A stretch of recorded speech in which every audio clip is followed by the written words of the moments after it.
Okay, let's unpack this. If you need, well, the ultimate shortcut to understanding those 19 foundational building blocks of med-surg nursing, the core concepts that really govern every patient outcome, you are definitely in the right place. Our mission today is to give you a comprehensive, high-yield summary of these essential health concepts. Everything from the precision of how cells work to the complexity of, say, cognition. We've basically synthesized the definitions, the scope, the risks, and, yeah, most importantly, the clinical management strategies, straight from the source material. Think of this as your essential rapid reference guide. Exactly. And what's really fascinating here is understanding these concepts not just as like a list, but as a system. Immunity, perfusion, tissue integrity, they're all fundamentally linked. They really define the language of health and disease. So before you can properly dive into specific illnesses, you absolutely have to master this conceptual framework. We're going to guide you through that clinical structure: definition, scope, risk factors, consequences, assessment, and crucially, interventions.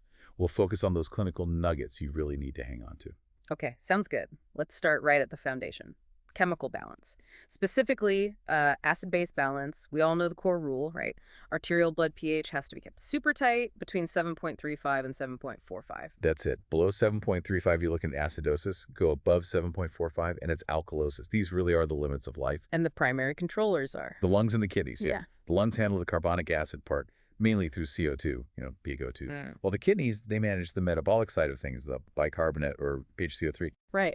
And the source material lists some big risk factors for imbalance, things like chronic conditions, COPD, that causes CO2 retention. Yep, COPD is a big one. Yeah. Also, uncontrolled type 1 diabetes mellitus, which can lead to ketoacidosis. Okay, and chronic kidney disease too, right? Or even just severe volume losses from, say, excessive vomiting or really prolonged diarrhea. Exactly. And that brings us right into compensation. See, when the body's impaired, let's say a patient is acidotic because of a metabolic issue, the body's compensation mechanisms try really hard to correct it. The lungs might ramp up breathing, trying to blow off that CO2 fast. Okay, to reduce the acid load and push the pH back towards normal? Precisely. But here's the critical part. That compensation only works if the other major organ system, in this case the lungs, is actually healthy enough to do the job. Makes sense. So if the body's trying to compensate, how do we, confirm what's actually going on? Well, assessment really relies heavily on arterial blood gas monitoring, ABGs. And you absolutely need to know the normals cold, especially which component relates to which system. Okay, lay them out for us. All right, PO2, that's partial pressure of oxygen, should be 95 to 100 millimeter Hg. PaSO2 is 35 to 45 millimeter Hg. That's your respiratory component. Respiratory. And bicarbonate, HCO3, is 21 to 28 milliAQL. That's the metabolic component. Metabolic. Okay, chemical balance down. Now, let's talk about the volume that carries all those chemicals. Fluid and electrolyte balance. Yes, and fluid imbalances range from deficit, which is dehydration, all the way to excess or overload. And these are super interrelated with acid-base status, aren't they? Because volume affects perfusion everywhere. Highly interrelated. And when you're assessing fluid volume, remember this really crucial detail. Acute changes in weight. That's the single best indicator of fluid volume changes. Better than just looking for edema. Weight changes. Okay, noted. Yeah. And the consequences of fluid deficit, they're serious, right? Because less volume means poor perfusion. Absolutely serious. You'll see hypotension, tachycardia, maybe weak, thready peripheral pulses. And here's a really high-value clinical connection I remember reading. For older adults, severe fluid deficit can actually cause acute delirium. That's right, because that reduced blood volume limits blood flow to the brain. It's a direct perfusion issue. Wow. Okay.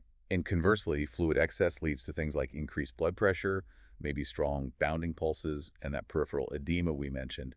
Sometimes, though, that excess fluid shifts out of the vascular space altogether and into the interstitial space. We call that third spacing. Ah, so the fluid isn't useful for circulation anymore. Exactly. The patient is essentially overloaded and functionally hypovolemic in their arteries at the same time. You often see this with severe protein deficiency, by the way. Okay, let's pivot from volume to, well, the essential functions of flow. Let's talk gas exchange, transporting oxygen to cells and CO2 away. Right, and the problem here is really anything that impacts ventilation, getting air in and out, or diffusion, the actual gas movement across membranes. So risk factors could be acute things like an asthma attack? Asthma, yes, or chronic conditions like COPD, where those alveoli get damaged, inelastic. They just decrease the surface area for diffusion. And the ultimate risk of impaired gas exchange is pretty dire. It's systemic cell death, potentially. Inadequate oxygen causes cell ischemia, maybe necrosis. And at the same time, CO2 retention builds up carbonic acid and leads back to... Respiratory acidosis, Yep. just like we talked about earlier. It's all connected. So nursing interventions have to maximize lung capacity. That's the goal. Positioning is key. Mm-hmm. Semi-Fowler's often works well, encouraging deep breathing and coughing. And critically, making sure patients use that incentive spirometer correctly, to really pop open those alveoli. Right. Good technique matters. Now, when flow is impaired, the risk of clotting, that goes way up. Let's talk clotting. Yes, clotting. Yeah. That complex, multi-step process that ideally stops excessive bleeding but also needs to maintain perfusion, that whole body blood flow. The scope here ranges from inadequate clotting, like bleeding risk and thrombocytopenia, all the way to hypercoagulability or excessive clotting. Okay, so what are the key risks for increased clotting? Things that make clots form too easily. Well, they're often tied to stasis, blood not moving well, so immobility is a huge one. Smoking makes platelets stickier. Ah, okay. Polycythemia, too many blood cells, and maybe notoriously atrial fibrillation, AFib. Why AFib specifically? Because in AFib, blood just pools in the atria. It doesn't get pumped out efficiently. And that pooling, it's the perfect setup for forming clots that can then travel and cause an embolic stroke. Okay, that makes sense. And this requires a critical safety alert mentioned in the text about arterial thrombosis. Oh, absolutely. An arterial occlusion is an emergency. The limb distal to the clot becomes pale, cool, pulses might be weak or totally absent. And there's a really specific intervention rule here. You must not elevate the affected leg. Why is that so critical? Because the problem isn't venous return, it's lack of arterial inflow. Elevating the limb actually uses gravity to reduce blood flow further, which just speeds up the ischemia. Okay, don't elevate. Got it. You need to notify the provider immediately to get that flow restored.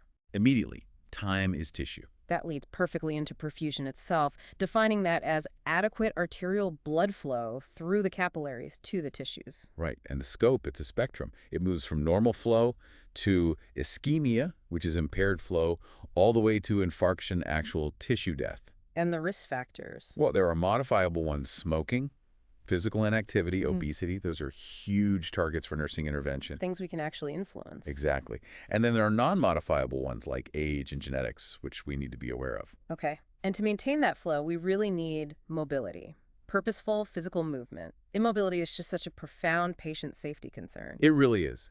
The physiological consequences kick in fast. Even just a few days of decreased mobility can lead to significant issues. Right. Pressure injuries, for one, constipation, disuse osteoporosis, where bones weaken, and critically, a much higher risk for venous thromboembolism, VPE, blood clots in the veins. Yeah, VTE is a big one. And there was a powerful evidence-based practice point in the source material, wasn't there? A study from 2016. Yes, the Teodoro study. It highlighted that nurse-initiated ambulation protocols, something like STEP UP, significantly improved patient mobility. So the takeaway is that walking hospitalized patients isn't just, a nice thing to do. It's a vital patient safety priority. Absolutely vital. Directly reduces the risk of VTE and a whole host of other complications. Okay, let's shift gears now to protection and defense mechanisms, starting with cellular regulation and immunity. Right. Cellular regulation is all about controlled cell growth and function. When that's impaired, you get abnormal growth, could be benign, could be malignant. And that ties directly into immunity, the body's protective defense system. They're tightly linked. For cellular regulation, prevention strategies are really key. We're talking primary prevention. Like using sunscreen, SPF 30, minimizing saturated fat, boosting fiber. Exactly. Yeah. And completely avoiding tobacco use. That's critical. And remember, even benign abnormal growth can cause fatal problems just by compressing vital organs or structures. Good point. Okay, so if immunity is compromised, the person becomes highly susceptible to infection. The invasion of multiplying pathogens, bacteria, viruses, fungi, you name it. And while localized infections like cellulitis are bad enough, Systemic infections where things get really dangerous. That can spiral into sepsis. and sepsis can progress quickly too. Multiple organ dysfunction syndrome, or MODS, that's essentially the systemic failure of two or more organ systems. It's driven by an uncontrolled inflammatory response. Wow. Which makes inflammation itself a critical topic to understand, even though it's normally a protective response to injury or pathogens. Correct. It's usually helpful. but we absolutely must recall those 4 cardinal signs. Redness, warmth, swelling, and pain. Got it. And for localized inflammation, say in an arm or leg, the classic intervention is RICE. Rest, ice, compression, elevation, rice. Yep. But a quick caveat, if you're using compression or if the limb is really swollen, you have to constantly monitor distal circulation. Make sure the swelling itself or the compression isn't cutting off blood flow and causing ischemia. Good safety point. Okay, the final protective layer mentioned is tissue integrity.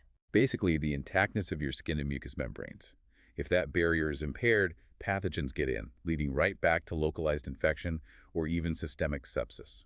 And the older adult population is particularly high risk here. Yes, because their skin is naturally thinner, drier, and they often have decreased arterial blood flow.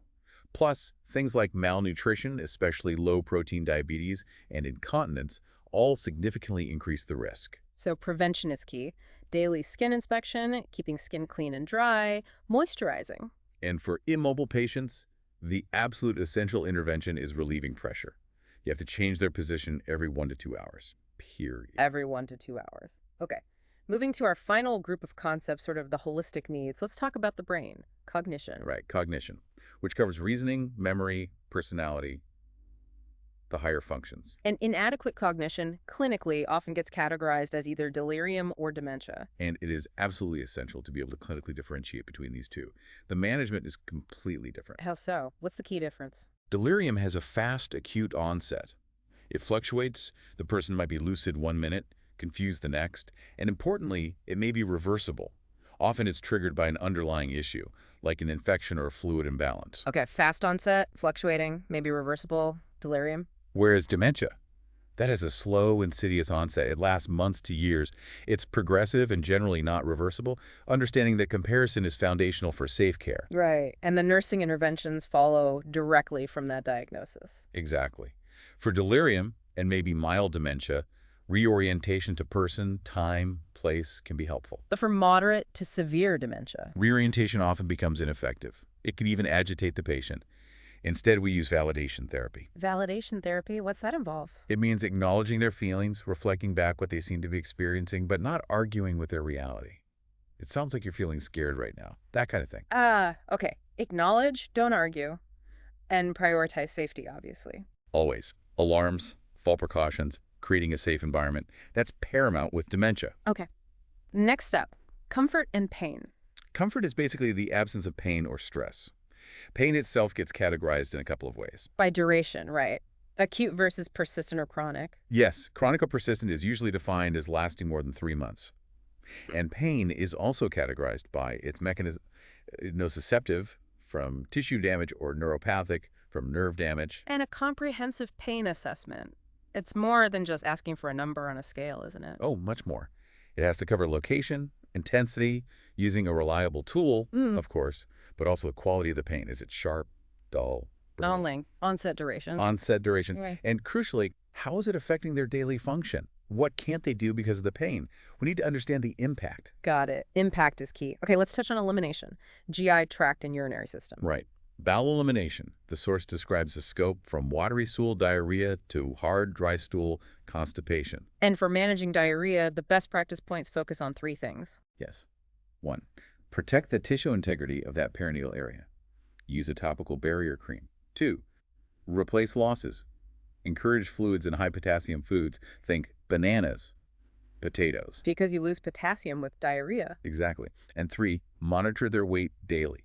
Again, tracking that fluid loss is crucial. Which connects directly to nutrition. Optimal nutrition being necessary for, well, everything growth, repair, immune function. Absolutely. And when assessing for generalized malnutrition, low serum protein is a key indicator.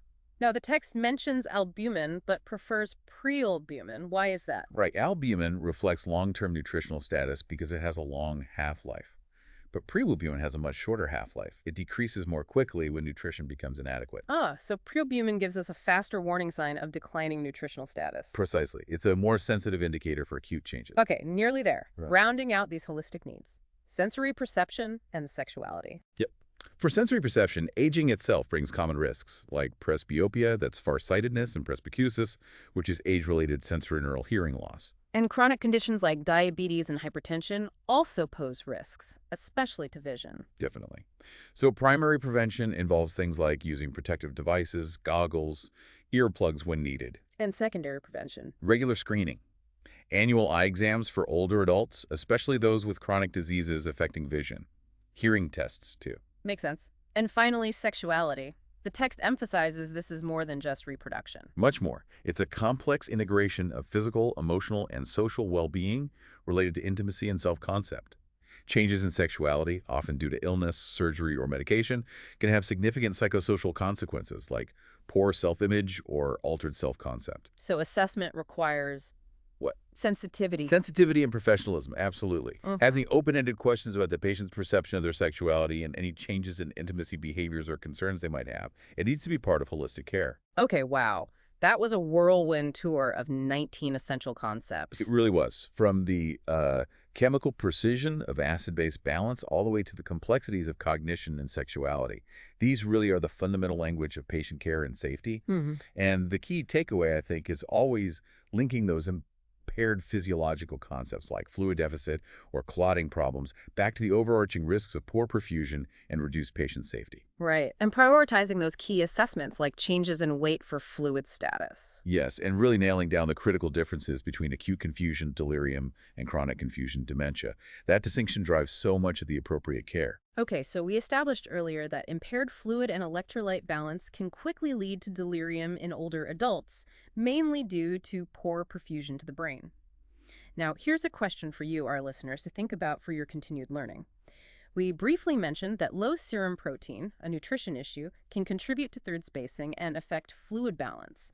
So how does that specific deficit in nutrition, that low serum protein, profoundly impact the body's ability to maintain tissue integrity and fight infection simultaneously? Think about how those concepts chain together. Explore that next.